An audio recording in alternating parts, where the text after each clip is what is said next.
Hello, I'm Keith Clifton. I'm Kevin and Joanne's dad. Kevin and Joanne were professionals on Strictly Come Dancing. And I've written a Christmas story. It's called Rudolph Dances into Trouble, and I'd love to share it with you. It was Christmas Eve, one of the happiest days of the year. The morning was crisp and bright. The snow on the ground sparkled like 1,000,000 diamonds on a bed of cotton wool. The elves were finishing loading up Santa Claus's sleigh with all the presents that had to be delivered that night. Santa himself was ticking off the children on his list one by one to make sure that he didn't miss anyone. Paul, AJ, Callum, Sasha, Samir, Kevin, Anton. Yes, I think I've got something for everyone. Now I think I'll go and see how the elves are getting on. He got up from his seat by the fire and went outside into the yard to see a little elf climbing high up the mountain of presents on his big red sleigh. "George, be careful!" he shouted as the little elf suddenly lost his balance and started falling through the air. The other elves scattered as George tumbled over and over, only to do a perfect dive, head first and smiling, into the deep snow. His little legs stuck out of the snow like a rose bush. "Goodness me!" Santa exclaimed as he pulled George out by his feet. "You have to be more careful." He looked up at the huge pile of presents and sighed. "Dearie me, I think there's a lot more children in the world than last year. I hope my beautiful reindeer can pull this heavy sleigh tonight." Santa walked across to the paddock where all his reindeer were looking over the fence at the big sleigh packed with presents. "It looks very heavy," said Donna. "Too heavy," said Blitzen. "You had better rest all day," said Santa. "You're going to need all your strength tonight. I really don't know what else to do." He stroked his reindeer on their noses because he loved them so much. "Especially you, little Rudolph. You're leading the way tonight." Santa rubbed his little red nose and it glowed more brightly. The reindeer slowly peeled away and walked towards their cozy barn. Rudolph walked with Dancer. "Why are you called Dancer?" he asked of the very elegant reindeer. "Well, because I can," came the rather obvious reply. "It's my passion. I like to tango and foxtrot and cha-cha-cha." "Oh, teach me to cha-cha, please, Dancer, please," Rudolph asked. "It sounds very exciting." Dancer forgot about Santa telling them to rest and started showing Rudolph how to cha-cha. "Rock, rock, and then shuffle sideways quite quickly," Dancer explained.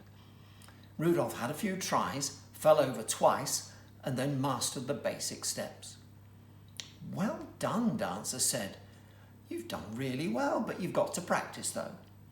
And she wandered off towards the barn. "Rock, rock, shuffle." Rudolph kept repeating the steps and after a while felt really confident. He wanted to show someone. He looked into the next field and saw Maximus with his big sad eyes looking over at the sleigh. Maximus was a very, very big reindeer, much bigger than the others, and couldn't work in a team because there wasn't any room. He had never pulled Santa's sleigh. "Hey, Maximus, look at this," shouted Rudolph, who started dancing the cha-cha with his feet flying around and kicking up the snow. "Yeah, that's really cool, Rudolph. You look really good," he said and turned away from Rudolph, who immediately stopped. "I'm really sorry you aren't with us tonight, Maximus." "Whatever," he replied, slowly plodding away to his own barn. Rudolph felt very sorry for him, but he started dancing again.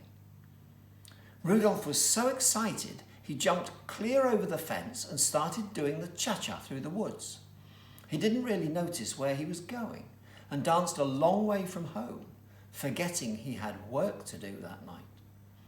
All the little winter bunny rabbits came out to watch him as he passed by, and they watched this very strange spectacle.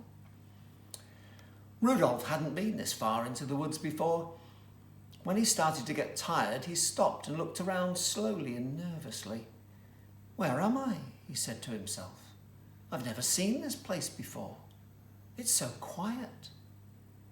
Rudolph started to walk towards some trees when suddenly his hooves started to slide all over the place and he had trouble standing up. Bam! He sat down hard on his bottom. Oh, that ice was cold. He tried to stand up, but his hooves went in every direction and he sat back down again.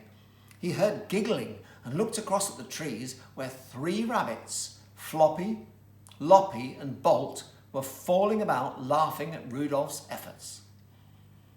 Rudolph shouted out, "I'm going to chase you when I get off this. He looked around and suddenly realized exactly where he was, in the middle of a frozen lake. He tried to get up again, but failed miserably, sitting down again with a heavy thump. The rabbits tumbled over each other, laughing so much they had tears in their eyes. Crack! It sounded like a tree falling down. But it wasn't. It was the ice. A huge crack had appeared underneath Rudolph, who sat very still indeed, his eyes wide with fear. The rabbits started laughing, and then they stopped and stared as another crack was heard, and suddenly the ice had big zigzag patterns on it.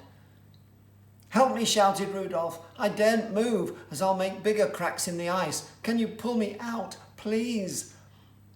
Floppy was the oldest rabbit, so it was up to him to find a way to help Rudolph. "Right," he said firmly, "you two go and find as many rabbits as possible and bring them back here quickly. I will find a long branch. We will have to make a chain to reach him." Loppy and Bolt scooted into the forest as fast as they could, and Floppy looked for a fallen branch. Crack! Another big zigzag appeared across the ice, and Rudolph became very scared. "Please be quick," he shouted across to Floppy. "The ice is cracking underneath me." "We're doing our best," he replied, dragging a very long branch to the edge of the lake. At that moment, a miracle happened. Suddenly, there were 10, 20, 30 rabbits tumbling, bouncing and running out of the trees, all there to help. "Bolt," said Floppy, "you take charge here. Send them out one by one and we will all join up to make a big chain." The bigger rabbits started first, the middle-sized ones next, then the smaller ones, all holding each other's ears. Loppy and Floppy were last with the branch. They got into place and pushed the branch towards Rudolph, but just as he took hold, crack! The ice finally gave way and Rudolph dropped into the icy water with a big splash. Rudolph held on tight to the branch, but didn't know how he could ever get out of the water. He would freeze. All the rabbits looked at Floppy. They needed a plan. "Bolt," he shouted, "we need someone bigger to pull Rudolph out. Run like the wind and find help."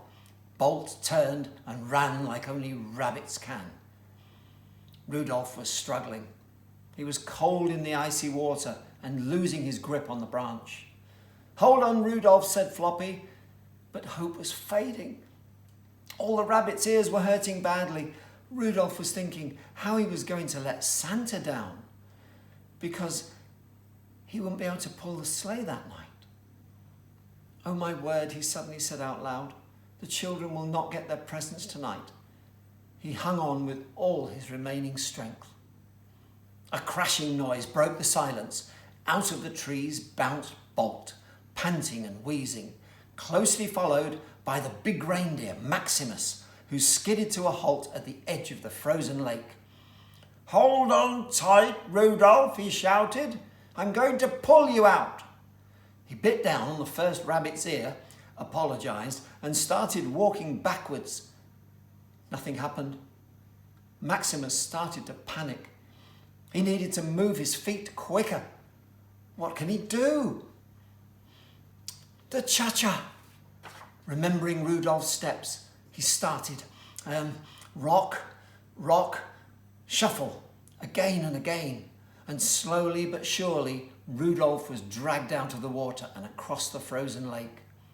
When he reached the trees and was safe, everyone lay down exhausted. Everyone clapped for Maximus. Rudolph thanked all the rabbits, especially Floppy, Loppy and Bolt, and walked back home with Maximus, where Santa and the elves were waiting. Santa appeared really cross.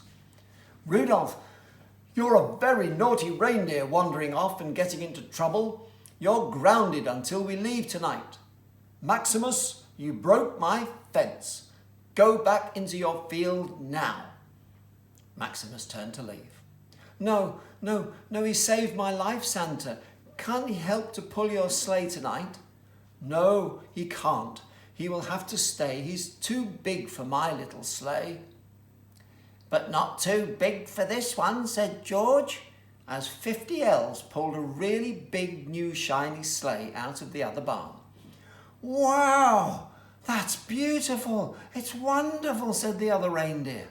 Rudolph opened his mouth in amazement. We realised a while ago, Santa, that your sleigh was going to be too small, so we decided to try and build another one to carry all those extra presents.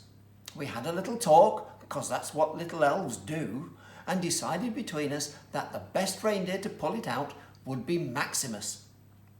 Everybody looked at the big reindeer. Rudolph turned to Santa. Please don't be mad with him. He saved me, and he saved Christmas. Santa looked round. Everybody looked at him. Maximus, he said in a loud voice, for your bravery this Christmas Eve, I want you to drive my second sleigh tonight. Everybody cheered. Maximus, Dancer and Rudolph, with big smiles on their faces, started dancing the cha-cha. Happy Christmas, everyone.